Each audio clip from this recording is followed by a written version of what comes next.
Ordinary people in Britain cannot trust their NHS, they cannot trust the education system, they cannot trust the courts, they cannot trust the police, they cannot trust their local authorities, they cannot trust their local social services.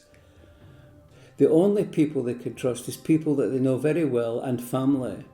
So sticking with those people that you know very well, family and neighbours and friends that you know and trust, you look after each other.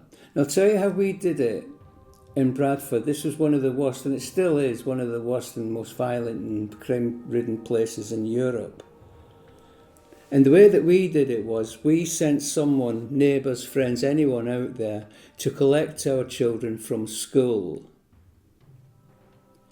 And because we all kept in touch with each other, not on social media, but privately over the phone system,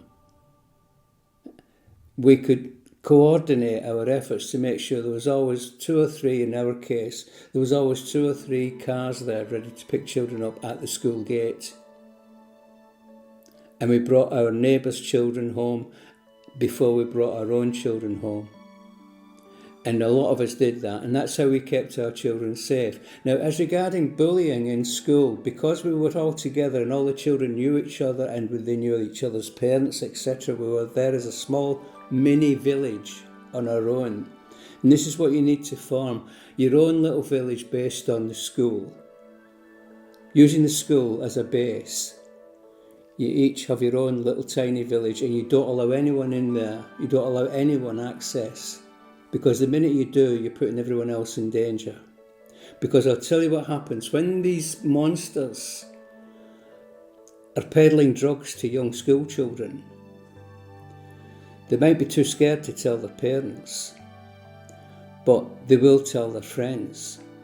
And those friends go home and they tell their parents, and those parents who know the parents of that child will get in touch with them and they will inform them. So if you go to the school and say, look, there is bullying and drug dealing going on at the school, we will not send our children to school while this is happening. That forces their hand, that forces them to do something.